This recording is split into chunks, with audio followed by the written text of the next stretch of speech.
Discover your dream home at Marutham Group. New projects in Coimbatore and Thabaram. வேலை வாய்ப்புடன் ஆசிரியர்களின் நேரடி கவனத்தில் fashion designing படிக்க ஆண்ட்வே ஸ்கூல் ஆஃப் டிசைன். குறைந்த விலை நிறைந்த தரம் தங்கள் தேவைகள் அனைத்தும் ஒரே இடத்தில். ஜெயச்சந்திரன் சார் 10.5% இடஒதுக்கீடு நீண்டகால கோரிக்கை.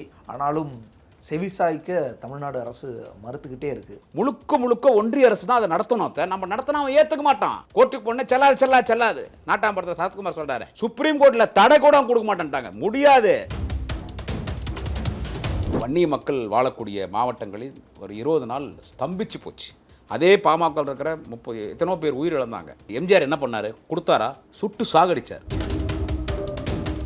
நீங்க யாரோட கூட்டணி இருக்கீங்க? பாட்டாளி மக்கள் கட்சி. நீங்க கூட்டணி இருக்கிறது பிஜேபி கூட கூட்டணி இருக்குது. BJP ஒத்துவாங்களா sir இடஒதுக்கீட்டுக்கு? ஒத்துக்கிறவங்களும் செய்ய மாட்டாங்கல்ல. திமுக ஒத்துக்குது சார். நம்ம செய்ய முடியாது சார். சார் ஓகே சார், ஒன்றிய அரசு தான் செய்யணுன்றது ஓகே சார். நம்ம கிட்ட ஒரு டேட்டா இருக்குல்ல. சட்டமன்றத்தில் அமைச்சர் எஸ் சிவசங்கரே பேசினார். ஆமா, கூடுதலா தான் பெற்றுக்கிட்டு இருக்கோம். ஆமா, இது ஆனாலும் செய்யறோம்னு சொன்னார். 140 பேர் தேர்ந்தெடுக்கப்பட்ட இடத்துல 18 பேர் நம்ம, 19 பேர் இவங்க, 22 பேர் இவங்க இப்படின்ற ஒரு டேட்டா தானே இது. நீங்க கேட்கறதுனால நான் இதை சொல்ல வேண்டிய சூழ்நிலை. அவங்களால பல பிரச்சனைகளை சந்திச்சேன். அதை சந்திக்க நான் தயார். நான் கலைஞரின் முரட்டு பக்தன், தலைவர் தளபதியின் தொண்டன், அண்ணன் உதயநிதியினுடைய தொண்டன். சந்திக்க தயார். அவங்க அரசியல் கட்சி அந்தஸ்தை இழந்துட்டாங்க.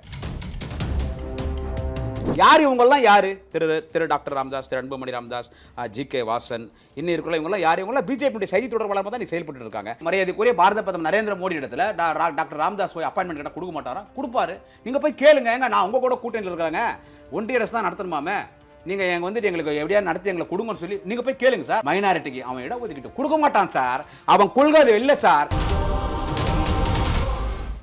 சார் 10.5% இடஒதுக்கீடு நீண்டகால கோரிக்கை. அதற்கு ஒரு சாதிவாரி கணக்கெடுப்பு தமிழ்நாடு அரசு நடத்திடலாம்னா முதல்வர் தற்பொழுதும் சொல்கிறாரு மத்திய அரசு நடத்தணும் அப்படின்னு. மாநில அரசே நடத்தலாமே அப்படின்றது பாமக தரப்புல இருந்து தொடர்ந்து அந்த கேள்விகள் எழுப்பப்பட்டு கொண்டே இருக்கிறது. ஆனாலும் செவிசாய்க்க தமிழ்நாடு அரசு மறுத்துக்கிட்டே இருக்குது. ஏன் மத்திய அரசுகிட்டேயே நம்ம பழைய தூக்கி போடணும்? நம்மளே அதை நடத்தினா ஒரு வேலை முடியும்ல. யாருக்கும், எந்த சமுதாயத்துக்கும் திராவிட மாடல் அரசு, எங்களுடைய தலைவர் தளபதி எதிரி கிடையாது. 10.5% கேட்குறாங்க. கேட்குறது நியாயம்தான். அதை நான் கேட்குறது தப்புன்னு சொல்ல. அந்த 10.5% நம்ம சாதிவாரி கணக்கெடுப்பு நம்ம நடத்த முடியாதுங்க. இப்போ நீங்கள் பாருங்கள், பீகாரில் பாருங்கள், பல மாநிலங்களில் பாருங்கள், அவங்க எடுத்து ஜாதிவாரி கணக்கெடுப்பு நடத்தினாங்க. கோர்ட்டுக்கு போய் தள்ளுபடி ஆச்சு. நீ நடத்த முடியாதுன்ட்டாங்க. நீ நடத்த முடியாது. அது யூனியன் கவர்மெண்ட் தான் நடத்தினா. மத்திய அரசு தான், ஒன்றிய அரசு தான் 10.5% கொடுக்குறது. அந்த முதல்ல சாதிவாரி கணக்கெடுப்பு நம்ம நடத்த முடியாது. நம்ம நடத்தினா ஏற்றுக்க மாட்டாங்க. எங்களுக்கு இப்போது தலைவர் தளபதி அரசு, திராவிட மாடல் அரசுக்கு 10.5% வன்னிய அரசில் கேட்கும்போது கொடுக்குறதுல போய் எங்களுக்கு என்னங்க இருக்குது? ஏன் சரி இவ்வளோ பேசுகிறாங்களே பாட்டாளி மக்கள் கட்சி. நான் நியாயமாக ஒரு கேள்வி கேட்குறேன். வன்னியர் சமுதாயத்தை எம்பிசி மோஸ்ட் பேக்வர்ட் கிளாஸில் சேர்க்கணும்னு சொல்லி ஒரு பெரிய கோரிக்கை வைக்கப்பட்டது. பெரிய ஆர்ப்பாட்டம் போராட்டம்லாம் நடந்துச்சு. பாட்டாளி மக்கள் கட்சி சார்பில் வன்னிய மக்கள் வாழக்கூடிய மாவட்டங்களில் ஒரு 20 நாள் ஸ்தம்பிச்சு போச்சு. ரோட்டில் இருக்கிற மரம்லாம் ரோட்டில் எல்லாம் வெட்டி, ரோட்டில் என்னன்னோ நாடே ஸ்தம்பிச்சு போச்சு. அதே பாமக இருக்கிற 30 எத்தனோ பேர் உயிரிழந்தாங்க. இன்னும் நடந்துச்சு. எம்ஜிஆர் என்ன பண்ணார்? கொடுத்தாரா? சுட்டு சாகடிச்சார். இதே அம்மையார் செல்வி ஜெயலலிதா டாக்டர் ராமதாஸ் போராட்டம் நடத்தும் போது கடுமையாக தாக்கப்பட்டு டவுன் பஸ்ஸில் தூக்கி போட்டாங்க. எத்தனை வேலூர் ஜெயிலில் போட்டாங்க. அப்போது டாக்டர் ராமதாஸ் அவருடைய மனைவி அந்த அம்மையார் ஒப்பாரி வச்சாங்க. என் கணவன் இந்த நிலைமைக்கு ஆளாக்கின முதலமைச்சர் நல்லா இருப்பாங்களான்னு ஜெயலலிதா சாபம் விட்டாங்க. அப்போ கலைஞர்கிட்ட தான் போகும்போது கலைஞர் தான் கிட்ட இருந்த டாக்டர் ராமதாஸை அவர் வெளியே கொண்டு வந்ததுலேருந்து ஹெல்ப் பண்ணி அப்புறம் கலைஞர் இந்த நாட்டினுடைய முதலமைச்சராக வரும்பொழுது டாக்டர் ராமதாஸ் வைத்த கோரிக்கை, அதை டாக்டர் ராமதாஸ் கோரிக்கை வைத்தார் என்பதற்காக மட்டும் வன்னியர்ஸ் எம்பிசி சேர்க்கல.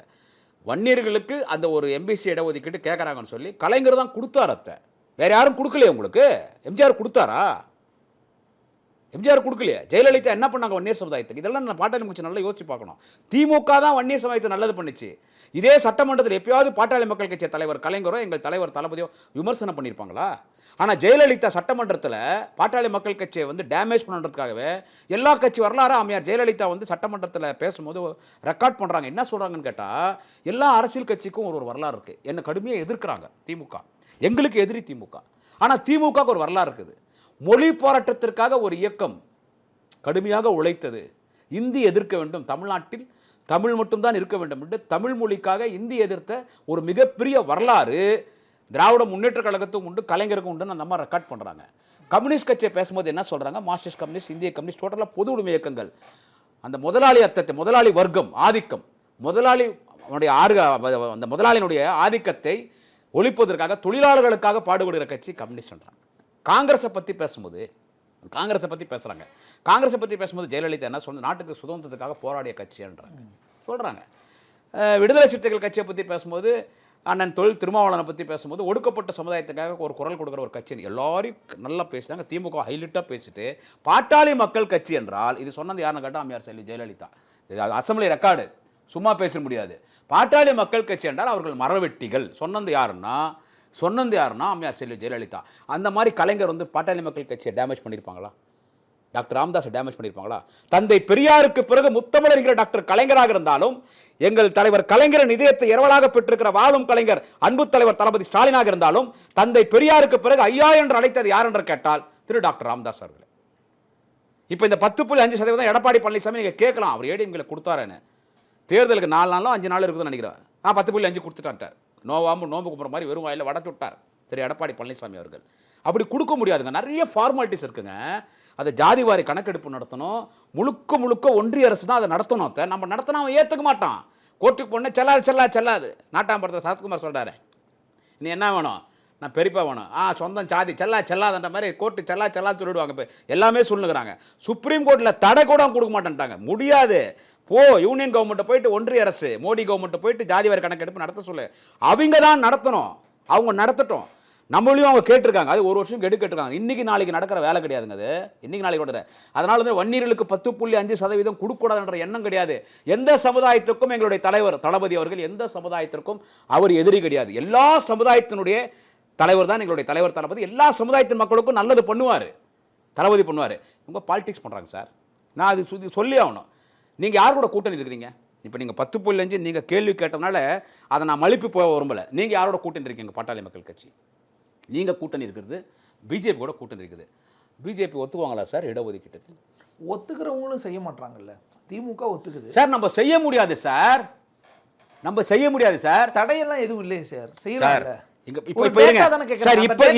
சார் ஒரு 4 நாளைக்கு முன்னால தளபதி ஸ்டேட்மெண்ட் பார்த்தீங்களா?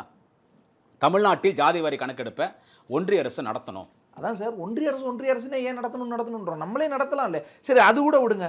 என்ன கவர்மெண்ட் ரெக்கார்ட் இருக்கு? எவ்வளோ பேர் வேலை வாய்ப்பு பெற்றாங்க? எம்பிசியில் அதை சொல்லிட்டுமே. அதில் வன்னியர்கள் எவ்வளோ, மற்றவர்கள் எவ்வளோங்கிற அந்த டேட்டாவையாவது அட்லீஸ்ட் நம்ம எடுத்து வெளியிடலாம் சார். இருங்க சார், அந்த டேட்டா எடுக்கும்போது நம்ம எம்பிசி, அதாவது இதுக்கு எம்பிசி மோஸ்ட் பேக்வர்ட் கிளாஸ் பட்டியலில் எம்பிசின்னு வன்னியர் சேர்க்கறதுக்கு முன்னால் வன்னியரோட இடஒதுக்கீட்டு கல்வியில் வேலை வாய்ப்பில் எப்படி இருந்துச்சு பாருங்க. அதுக்கு பிறகு பாருங்க. அதுக்கு முன்னால அதன் பிறகு பிஃபோர் எம்பிசி ஆஃப்டர் எம்பிசி என்னும்போது லாட் ஆஃப் வேலை வாய்ப்புகள்ல கல்வி வாய்ப்புகள் வந்திருக்கு. 10.5 கிடைச்சிருச்சுனா இன்னும் பெட்டரா இருக்கும் சார். அதுக்கு ஒன்றிய அரசுடைய உதவி வேணும் சார். சார் செய்யக்கூடாதுன்றதுல ஒரு உண்மை சொல்லிட்டா சார். ஓகே சார், ஒன்றிய அரசு தான் செய்யணுன்றது ஓகே சார். நம்ம கிட்ட ஒரு டேட்டா இருக்குல்ல. நம்ம டிஎன்பிஎஸ்சியில் வேலை கிடைச்சவங்களோ அல்லது கவர்மெண்ட் நேரடியாக ரெக்ரூட் பண்ணவங்களையோ இந்த கடந்த 20-30 வருஷத்தில் எம்பிசின்றது வந்ததுக்கு பிறகு அதில் எவ்வளவு பேர் வந்து தேர்ந்தெடுக்கப்பட்டிருக்காங்க, வேலையில் அமர்த்தப்பட்டிருக்காங்க, அதில் என்னென்ன சப்காஸ்டில் எவ்வளோ பேர், அந்த பட்டியல் நம்ம வெளியிட்டுமே, டிஎன்சியில் எவ்வளோ பேர், அதை நம்ம வெளியிட்டுமே பட்டியல நீங்கள் பார்க்கலாம். அந்த பட்டியல் நம்ம வெளியிட்டுமே. இன்னொன்று சொல்கிறாங்க. இதில் ஆர்டிஐ ஒன்று சொல்லிச்சு, நீங்கள் பார்த்தீங்களா? இந்த தகவல் உரிமை சட்டம் ஒன்று சொல்லிச்சு, நீங்கள் கேள்விப்பட்டிருக்கீங்க. அவங்க என்ன சொல்கிறாங்கன்னு கேட்டால், தகவல் உரிமை சட்டம்னா திமுக ஐடி இளைஞரணி, மாணவரணி, இலக்கியணி, மாணவரணி மாதிரி தகவல் உரிமை சட்டம் திமுக அணி. அவங்க அரசு முடித்தார். அவங்க என்ன சொல்கிறாங்கன்னு கேட்டால், நீ இப்போ உனக்கு நல்லா கிடைச்சிட்டு இருக்கு, உனக்கு இப்போ 13% மேலே கிடைக்குது, நீ 10.5 கேட்டினா உனக்கு கிடைக்கிறது குறைஞ்சிருமே அவங்க சொல்றாங்க. அதை நான் நியாயப்படுத்தல. எந்த வகையிலன்றதான கேட்குறாங்க. இப்போ அதை பற்றி தானே இப்போ அது சட்டமன்றத்தில் அமைச்சர் எஸ்.எஸ். சிவசங்கரே பேசினார். ஆமா, கூடுதலாக தான் பெற்றுக்கிட்டு இருக்கோம். ஆமா, இது வந்து ஆனாலும் செய்யறோம்னு சொன்னார். எந்த வகையில எப்படி சொல்றீங்கன்னு தானே கேட்குறாங்க சார். இப்போ 140 பேர் தேர்ந்தெடுக்கப்பட்ட இடத்துல 18 பேர் நம்ம, 19 பேர் இவங்க, 22 பேர் இவங்க, இப்படின்ற ஒரு டேட்டா தானே சார், அது கிடைச்சிருச்சு. அந்த டேட்டா தான் கொடுத்தாங்க. சிவசங்கர் மாண்புமிகு போக்குவரத்துறை அமைச்சர் அண்ணன் சிவசங்கர் அவர்கள் எவ்வளோ அழகான ஒரு அந்த ரெக்கார்டில் வந்து ரெக்கார்ட் பண்ணுறாரு. அந்த இடத்துல போயிட்டு எவ்வளோ நல்லா ரெக்கார்ட் பண்ணுறாங்க அவர். அதாவது என்னன்னு கேட்டிங்கன்னா, இது ஒன்றிய அரசு நம்மள்ட்ட அவங்க கேட்டிருக்காங்க, ஒன்றிய அரசு இது என்ன, நீங்கள் என்ன வேணும், இது இந்த கணக்கெடுப்பெல்லாம் எடுத்து டோட்டலாக கேட்டாங்க. எந்தெந்த சமுதாயம் எவ்வளோ இருக்குது. ஆனால் அதுக்கு அவ்வளோ சீக்கிரம் முடியதில்லை. ஃபுல் 234 தொகுதியில் எல்லா கிராமங்கள்லையும் எல்லா நகரத்திலையும் எல்லா வார்ட்லையும் தெரு தெருவா வீடு வீடாக எடுக்கணும் போது it will take some time. அதுக்கு கிட்டத்தட்ட ஒரு வருஷம் கேட்டிருக்காங்க. அதனால் வந்து திமுக வன்னியர்களுக்கு எதிரி கிடையாது சார். அவங்க என்ன பண்ணுறாங்கன்னு கேட்டால், இது நீங்கள் கேட்கறதுனால நான் இது சொல்ல வேண்டிய சூழ்நிலை. அவங்களால பல பிரச்சனைகளை சந்தித்தேன். அதை சந்திக்க நான் தயார். நான் கலைஞரின் முரட்டு பக்தன், தலைவர் தளபதியின் தொண்டன், அண்ணன் உதயநிதியினுடைய தொண்டன், சந்திக்க தயார். பட் நான் உண்மைதான் பேசுகிறேன். நான் என்ன சொன்னால், வன்னியர்கள் வந்து திமுகக்கு எதிரானவர்கள். அதை தாண்டி டிஎம்கே வந்து வன்னியர்களுக்கு ஆன்டியான ஒரு கட்சி என்ற மாதிரி அவங்க தோரணையில் கொண்டு வராங்க பாருங்க. அந்த பாலிடிக்ஸ் நல்ல பாலிடிக்ஸ் கிடையாது சார். அவங்க அரசியல் கட்சி அந்தஸ்தை இழந்துட்டாங்கிறது உங்களுக்கு இது நம்ப பண்ணல. மக்கள் கொடுத்த தீர்ப்பு அது இழந்துட்டாங்க.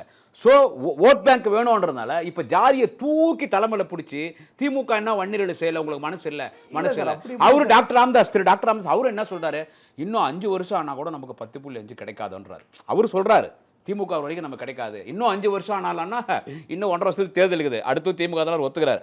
கண்டிப்பாக இவங்க கேட்குற 10.5% சொல்கிறது, இவங்க கேட்குற அந்த 10.5% சொல்கிறது கேட்டிங்கன்னா ஒன்று சொல்லட்டுங்களா, இவங்க கேட்குற அந்த 10.5% இது எப்படி சாத்தியபூர்வமாக இருக்கும்ன்றது கண்டிப்பாக. அதனால் வன்னியர் மக்களுக்கு இப்பொழுது கிடைக்கிற இடஒதுக்கீட்டோட இன்னும் அதிகமாக கிடைக்கும், இன்னும் எக்ஸ்ட்ராடினரியாக கிடைக்கும்னும் போது கண்டிப்பாக அது சட்ட ரீதியாக என்னென்ன ஃபார்மாலிட்டிஸை வந்து பின்பற்றி எப்படி பண்ணால் நாளைக்கு நம்ம அதை கொடுத்துட்டு திரும்பியும் எடப்பாடி வெறும் வாயில் வடை சுட்டு கொடுத்துட்டோன்னு சொல்லி ஓட்டு வாங்கிட்டாரு. 10.5% பொய்யா சொல்லி எடப்பாடி கிட்டத்தட்ட 15 தொகுதி வன்னியர் தொகுதியில் ஜெயிச்சிருக்காங்க. அவங்க பாட்டாளி மக்கள் கட்சி 5 தொகுதி தான் ஜெயிச்சாங்க. வன்னிய மக்கள் நமக்கு எடப்பாடி கொடுத்துட்டாருன்னு வன்னிய சமூக மக்கள் நம்பி ஓட்டு போட்டாங்க. இல்லைனா இவ்வளோ எம்எல்ஏஸ் வந்துருக்க மாட்டாங்க. அவங்க குறைஞ்சது 20 தொகுதி ஜெயிச்சிருக்காங்க சார்.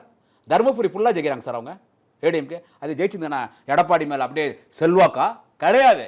இவர் வன்னியர்களுக்கு 10.5% சொன்ன உடனே தருமபுரி மாவட்டம் முழுக்க வன்னியர்கள் மாவட்டம் ஓட்டு போட்டாங்க.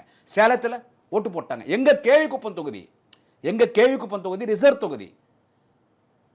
அங்கே வேட்பாளர் யாருன்னு கேட்டால் ஏடிஎம்கேல புரட்சி பாரத கட்சியினுடைய தலைவர் திரு ஜெகன்மூர்த்தி அவர்கள். அவர் நிற்கிறாரு. அவர் ஜெயிக்கிறதுக்கு காரணம் யாருன்னு கேட்டிங்கன்னா வன்னியர் ஓட்டு. ரிசர்வ் தொகுதி சார். அங்கே ஏடிஎம் கூட பெருசாக ஒர்க் பண்ணல, வன்னியர்கள் உயிர் கொடுத்து வேலை பண்ணாங்க. ஏன்னா இவர் வந்து ரெட்டையில நிற்கிறாருப்பா, நமக்கு எடப்பாடி 10.5 கொடுத்துட்டாரு, ஓட்டு போடலாம்னு சொல்லி வெறித்தனமே வேலை செஞ்சு அவர் அங்கே ஜெயிக்க வைக்கிறார். ஸோ 20 தொகுதிகள் அடித்து சொல்லுவேன், 20 தொகுதிகள் அதிமுக வெற்றி பெற்றது என்று கேட்டால் ரெட்டையிலே சொல்கிறேன். அதுக்கு காரணம் வன்னிய மக்கள் ஓட்டு போட்டாங்க. ஏன்னு கேட்டால் 10.5 எடப்பாடி கொடுத்துட்டாரு. தேர்தல் முடிஞ்ச உடனே கோர்ட்டுக்கு போனாங்கல்ல, எல்லாம் கோர்ட்டுக்கு போய் கருணாஸ் போனார், எல்லா ஜாதையும் கோர்ட்டுக்கு போச்சு, ரத்து பண்ணிட்டாங்க, இல்லைன்ட்டாங்க. இப்போ இவர் என்ன சொல்றார், எடப்பாடி பழனிசாமி நான் கொடுத்தேன், அது திமுக ஆட்சி ரத்து பண்ணிடுச்சு, இவங்களே பேசிக்கிறாங்க ரத்து பண்ணிடுச்சு. சார் அவங்க இல்ல சார், கோர்ட்ல தள்ளுபடி பண்ணா நம்ம சுப்ரீம் கோர்ட்டுக்கு மேல்முறையீட்டு போயிருக்கோம் சார். சுப்ரீம் கோர்ட்டு மேல்முறையீட்டு போயிருக்கோம் சார். ஒன்னு சொல்லிட்டா இருங்க, எல்லாரும் சொல்றீங்களா, அவர் முன்ன சொல்லிட்டா, இந்த வன்னியர் மக்களுக்காக திமுக யார் பேசுறாங்கன்னு கேட்கறாங்க. இல்ல இங்கேயும் பேசுறதுக்கு இருக்கிறாங்க. வன்னியர் மக்களை திமுக கைவிடாது சார். வன்னியர்களின் தோழன் சார் திராவிட முன்னேற்ற கழகம். எப்பவுமே எங்கள் தென்னார்காடு வடார்காடு மாவட்டம்லாம் எப்பவுமே வன்னியர் பெல்ட் சார். நாங்கள் விக்கிரவாண்டியில் என்ன சார் ஓட்டு வாங்கணும், எல்லா வன்னியர் மாவட்டத்திலையும் வன்னியர்கள் இருக்கக்கூடிய தொகுதியில் திமுக என்றைக்கும் செல்வாக்கு உண்டு சார். வன்னியர்கள் என்றைக்கும் திமுக பக்கம் தான் சார். அதை இவங்க என்னன்னு பார்த்தா இந்த 10.5% தூக்கி திமுக மீது பழிய போட்டு இன்னைக்கு யார் இவங்கெல்லாம் யார், திரு டாக்டர் ராமதாஸ், திரு அன்புமணி ராமதாஸ், ஜி.கே. வாசன், இன்னும் இருக்கலாம், இவங்கெல்லாம் யார், இவங்களாம் பிஜேபி செய்தி தொடர்பாளர் தான் நீ செயல்பட்டு இருக்காங்க. பழிய தூக்கி திமுக மேல போட்டு இது வந்து வன்னியர்களுக்கு பழைய தொடச்சுக்கலாம்ல செஞ்சுட்டு சார். எடுத்த உடனே நாளைக்கே துடைக்க முடியாது சார். எது ஒன்று சட்டப்பூர்வமாக தான் செய்யணும். இவங்க கேட்குற 10.5%, இந்த 10.5%தால் வன்னிய சமூக மக்களுக்கு இப்பொழுது கிடைக்கிற வேலை வாய்ப்பை விட இடஒதுக்கீட்டை விட கல்வியில் எல்லாத்திலும் இன்னும் அதிகமாக கிடைக்கணும்னா அது எப்படி முறைப்படி செஞ்சால் எப்படி கிடைக்குமோ அது கண்டிப்பாக தலைவர் தளபதி செய்வார். 3 வருஷம் இது நாளைக்கே செய்ய வேண்டியதில்லை. அந்த ஒரு விரக்தி வரும். அதனால தான் ராமதாஸ் அவர்கள் விரக்தின்னு சொன்னா இதை ஸ்டார்ட் பண்ண வேண்டியது, புள்ளியார் சொல்லி போட வேண்டியது யூனியன் கவர்மெண்ட் சார். திரும்பி நான் சொல்றேன் சார், நம்ம கையில ஒண்ணும் இல்ல சார். இது யூனியன் கவர்மெண்ட் சார். நீங்க கேட்கிற இடஒதுக்கீட்டு விளக்கங்களே கொடுக்குறாங்க. ஐயோ, தமிழ்நாடு அரசுக்கு என்ன மாதிரியான செய்யறதுக்கு முகாந்திரம் இருக்கு சார் கொடுக்கட்டும். அவர் கூட டாக்டர் ராமதாஸ் கூட சொன்னார், நான் போய் பாடம் எடுத்தேன் முதலமைச்சருக்கு. அவர் தான் சொன்னார், நான் போய் முதலமைச்சர் பார்த்து பாடம் எடுத்தேன்னாரு. அப்புறமா என்ன சொன்னார், 10 நாள் கழிச்சு அவரை போய் பார்க்குறது நான் அவமானமாக கருதுறேன், உனக்கு என்ன இங்கே வேலைன்னெல்லாம் கேட்டார். அதற்குள்ளே நான் திருப்பி வர விரும்பலை. அவர் ஒரு பெரிய ஒரு 87 வயசான ஒரு மூத்த தலைவர். அவர் வந்துட்டு ஒரு முதலமைச்சர் அப்படியெல்லாம் பேசியிருக்கக்கூடாது. அவர் அப்படியெல்லாம் பேசினார். அதை தான் நான் பேசினேன். இப்பயும் நான் சொல்கிறேன், வன்னியர் மக்களுக்கு உண்மையிலே எல்லா சமுதாய மக்களுக்கும் திராவிட முன்னேற்ற கழகம் நன்மை செய்திருக்கிறது. தலைவர் கலைஞர் மறைந்தும் வாழ்ந்து கொண்டிருக்கிறார், அரசியல் செய்து கொண்டிருக்கிறார். அன்னைக்கு சட்டமன்றத்தில் அறிஞர் சமுதாய மக்களுக்கு உள்ளொதுக்கீடு கொடுத்தது கலைஞர். கோர்ட்டுக்கு போனாங்க, இன்னைக்கு கோர்ட்டு செல்லுன்னு சொல்லிட்டாங்க. இங்கேயும் கலைஞர் இருக்கார். அதனால் எந்த சமுதாய மக்களுக்கும் திராவிட முன்னேற்ற கழகம் எதிரி இல்லை சார். அதில் வன்னியர் சமுதாய மக்களுக்கு ஏன் சார் திமுக எதிர்க்கணும்? ஏன் எதிர்க்கணும்? வன்னியர்களை எம்பிசி ஆக்குறது திமுக, டாக்டர் கலைஞர். ஒரு வன்னியர்களை எம்பிசி போராட்டம் இல்லாமல ஆக்கிட முடியும் சார். பாமக பெரிய போராட்டம் பண்ணலன்னு சொல்ல, எவ்வளவு பேர் இறந்தாங்க. அவங்களுக்கெல்லாம் வந்துட்டு தியாகிகள் பட்டம் கொடுத்தது டாக்டர் கலைஞர். வன்னிய மக்கள் துப்பாக்கி குண்டுகளுக்கு மார்பு காட்டினார்கள். வன்னிய இளைஞர்கள், வன்னிய சமூக இளைஞர்கள் துப்பாக்கி குண்டுகளுக்கு மார்பு காட்டினார். நான் எப்பொழுதும் சமுதாயத்தை நான் அடையாளம் காட்டுவதில்லை. நான் திமுக காரன், கலைஞரின் பக்தன், தளபதியின் தொண்டன், நாளைய தமிழகம் நான் உதயாவின் தொண்டன் சொல்றதுனா எனக்கு பெருமை.